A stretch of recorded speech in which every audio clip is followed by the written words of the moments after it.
Hi, I'm Marienel and welcome to my channel. So today, tuturuan ko kayo kung paano gumawa ng quiz sa Microsoft Teams. So ngayong week kasi gumagawa ako ng mga quizzes para sa mga student ko. So naisipan ko na gumawa na rin ng video tutorial para i-share ko sa inyo kung paano ko ito ginagawa. So if you're new here, please make sure to hit the subscribe button and click the notification bell para updated ka sa mga video na ina-upload ko. So aside from creating a quiz, papakita ko rin sa inyo ano ba itsura ng quiz pag natapos na natin gawin at i-view na ng mga student natin. And then, pagka-submit nila ng quiz, paano natin ito bibigyan ng points or paano natin re-gradean. Okay? So, umpisahan na natin. Okay, so before we start, kailangan meron ka munang Microsoft Teams, of course, and nakapag-set up ka na ng Microsoft Teams account mo, and then nakagawa ka na rin ng Teams and channel. So kung hindi ka pa nakagawa at hindi ka marunong, so meron akong video tutorial na ginawa doon. So nandiyan sa description box, so panoorin mo muna yan, i-click mo yung links. Okay, so kung meron ka ng Microsoft Teams, meron ka ng Teams and Channel, so pwede ka nang gumawa ng quiz. So i-click lang natin tong Microsoft Teams. So meron ako ditong icon, desktop app, okay, na dinownload ko. So para mas madali kong ma-access. And then, so makikita natin dito yung mga teams na ginawa ko. So, yung teams ko, ginawa ko siya by section na handled ko. Okay? So, halimbawa itong DICT 11, gagawa ako ng quiz sa kanila. So, click ko lang yung DICT 11. And then, dito sa General tab, dito sa upper part, i-click natin tong assignments. Okay? So, pag-click natin na assignments, i-click natin tong create button. Okay? And then, click natin quiz.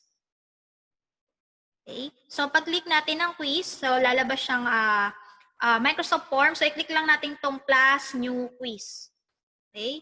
So, yan, maglo-load or pupunta tayo sa Microsoft Form. So, dito natin gagawin yung mga quiz natin. Okay? So, for example, of course, lagyan natin ng title yung quiz natin. So, let's say, Computer Programming 1. So, ayan yung aking quiz. So, lagyan natin ng description. This is quiz number 1. So, any descriptions about do sa quiz.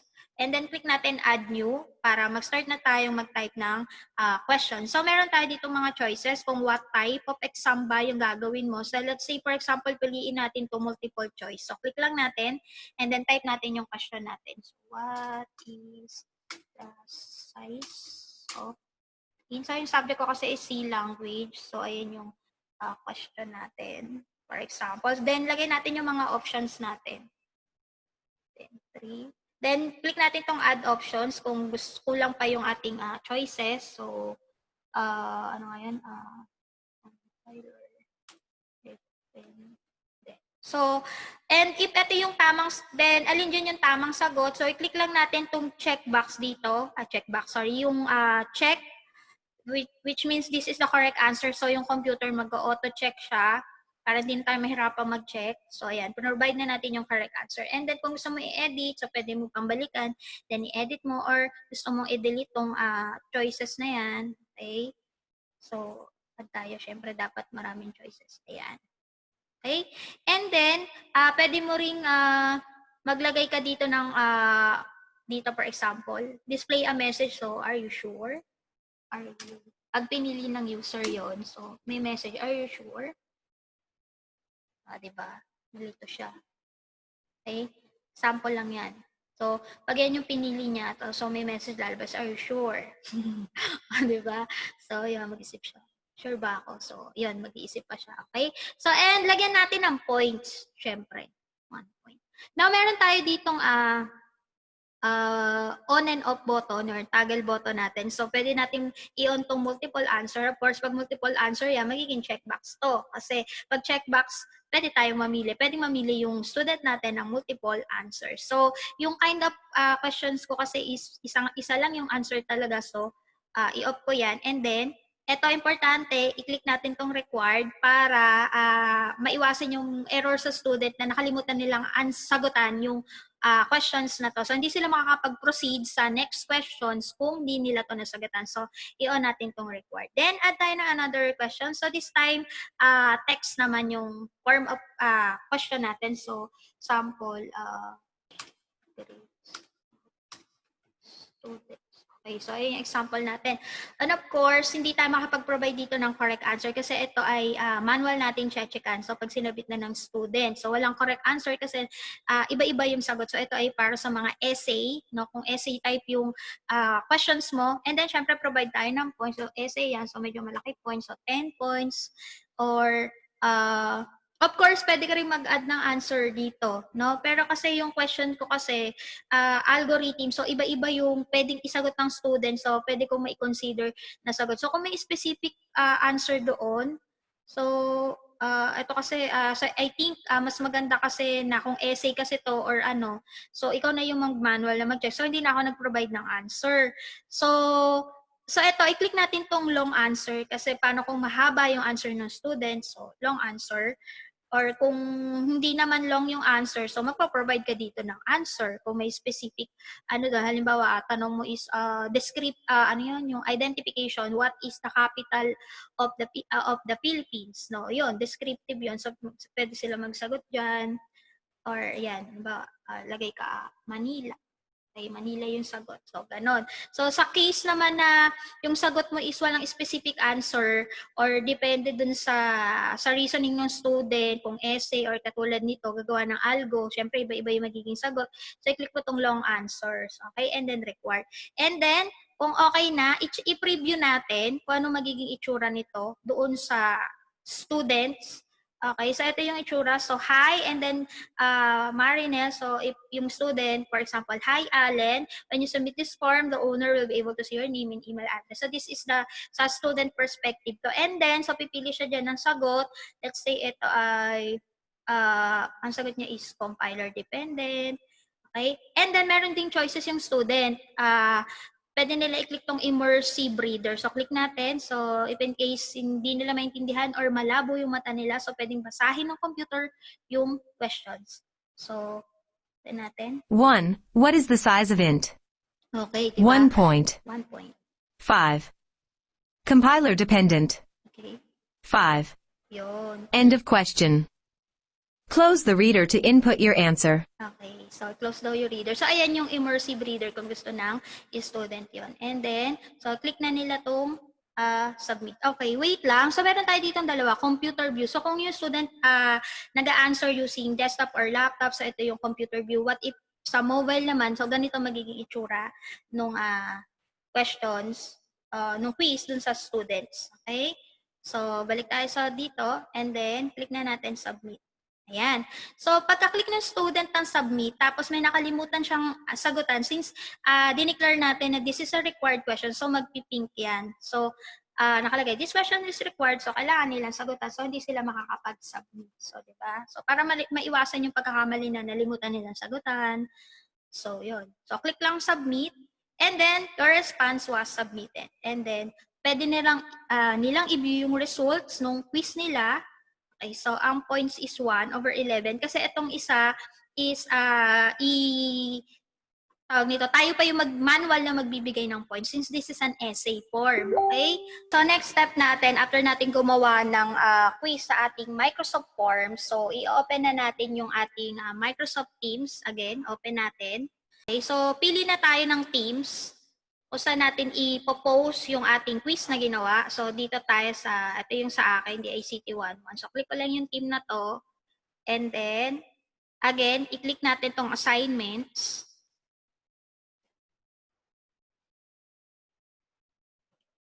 Tapos, click create. And then, click quiz. So, this time, hanapin natin yung quiz na ginawa natin kanina. So, ito yung ginawa ko. Computer Programming 1. And then, click next. Okay, so, ito yung title ng quiz. So, pwede ka maglagay ng specific instructions about dun sa quiz. So, alimbawa, basta, kung anong gusto nyo instruction dun sa quiz nyo.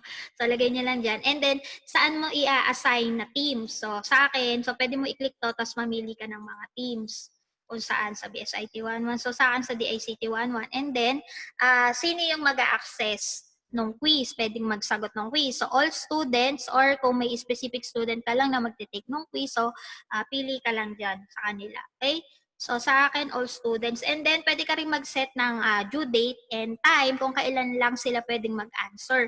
So, for example, December, ano ngayon, 9. So, bigyan ko sila hanggang Friday, di ba? And, para yung mga walang internet or may problem, so, habaan natin ng konti yung due date. And then, yung time, hanggang kailan sila. So, hanggang 8 p.m. for example. Okay, so pili lang tayo ng subject or ng channel kung saan lang magdi-display yung ating quiz. So, click natin to kasi nasa general yung quiz. So, click natin tong edit. And then, pili tayo ng channel. So, dito lang siya magdi-display sa subject na computer programming 1. And then, click done. Okay. So, click na natin. Pagkatapos, so ayan na. So, post assignment notification to this channel kung 223 Computer Programming 1. And then, pagkatapos nun, click na natin tong assign. Okay, so ayun na po yung ating assignment. So, nakalagay dyan yung title and then kailan yung due date. Okay, so i-click natin yung Computer Programming 1. So, makikita natin yung channel na yon. So, ayan, nakapost na yung ating assignment na ginawa. Okay, so ayan na i-click ng mga student natin para doon na sila magsagot. Okay, so yung next step naman natin is para to sa mga students. So, tuturuan ko sila kung paano nila i-access yung quiz na ginawa ng teacher or ng professor nila, and then paano sasagutan and then isasubmit. Usually kasi ibang student baka hindi pa familiar sa Microsoft Teams, so ito yung magiging guide nila. Okay, so ito ay Microsoft Team account ng student ko. So nanghiram muna ako ng Microsoft Team account ng isa sa mga student ko para makita natin or makita ng ibang students kung ano yung magiging itsura nito or sa paano nila sasagutan. Okay, so pag-open ko dun account, so ito student ko si Allen Manalo. Okay, thank you Allen for dito sa pagpapahiram mo ng account mo. Okay, so ang gagawin natin, so ito yung teams niya. So meron siyang dalawang teams. So DICT 11. Obviously ito yung akin, and then ito ay sa ibang professor. So, ayan, may nakikita tayo na may message, may number 1 doon. So, ibig sabihin, may message or may ipinost yung professor niya. So, click natin to. Ako yon na nag-post. So, click natin yung Teams. Okay, class? So, i-click nyo yung Teams. And then, so makikita natin na may naka-post. Ayan, naka-highlight yung channel kung saan pinost nung professor. So, click lang natin to, class. Yan ko, subject na computer programming 1. And then makikita natin dito, may naka-post na files that is yung computer programming 1, and then sabi view assignment. So i-click lang natin to, class. So view assignment. So click nyo lang yan. And then so yan. And then makikita nyo dito yung subject, ilang points, kailan yung due date, at kailan isasubmit, hanggang kailan. So wala ko nilagay na instructions. So, i-click nyo lang tong link na to, itong Google Microsoft Forms. So, click nyo lang yan, Computer Programming 1. And then, pagka-click nyo yan, so, lalabas na yung quiz and then start na kayong mag-answer. So, may makikita kayo dyan na red, tos required. So, ibig sabihin, kailangan sagutin nyo. Again, pwede nyo rin itong pindutin, itong immersive reader. Kung gusto nyo na may nagbabasa sa inyo, kung medyo malabo yung mata nyo, so, pwede yan. Yan. So, magbabasa yan para sa inyo. So, napakita ko na yan kanina. Okay. So, pili na ng sagot. Let's say ito. And then, this one. So, gawa ka na dyan ang sagot mo. Yan, for example, yan ang sagot mo. Okay. And then, class, pag nasagutan na, so, double check kung tama ba yung sagot. Basahing mabuti.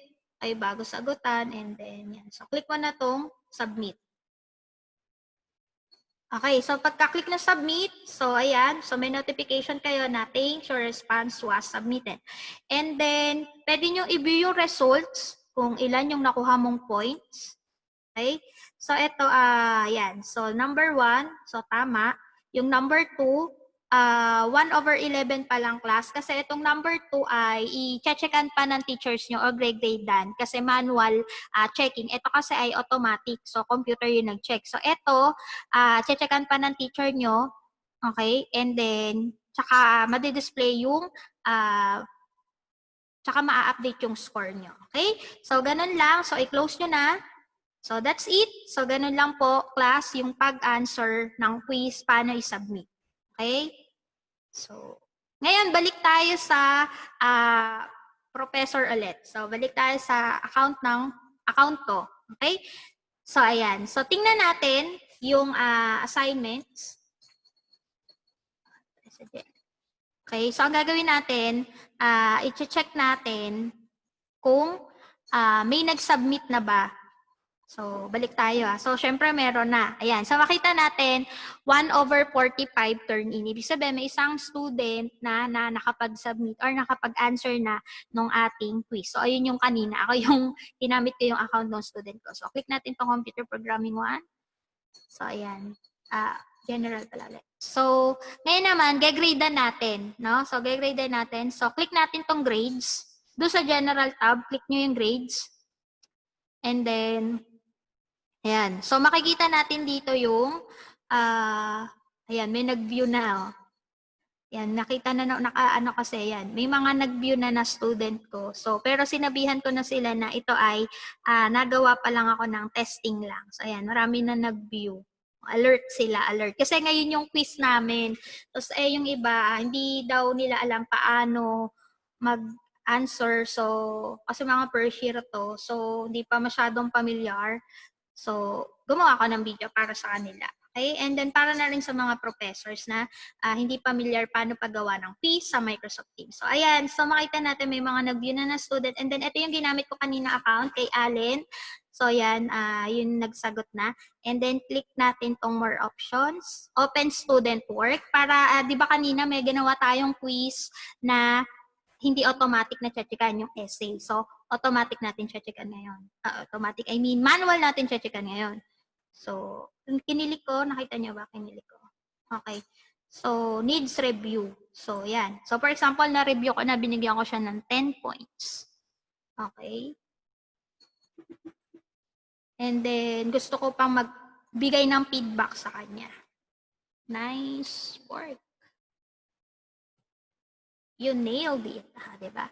So, ayan. So, tapos nakita ko rin yung time to complete. Ganito niya kabilis na sagutan. Tapos, ito na yung new points or yung new score niya. Tapos, pwede ko rin siya diyang maglagay ng feedback.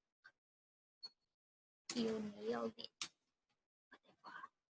Para, ano naman siya. Okay. And, okay na. So, yan. Magpo-post na yan. So, ma-update na yung score ni Allen. Okay. So, close ko na.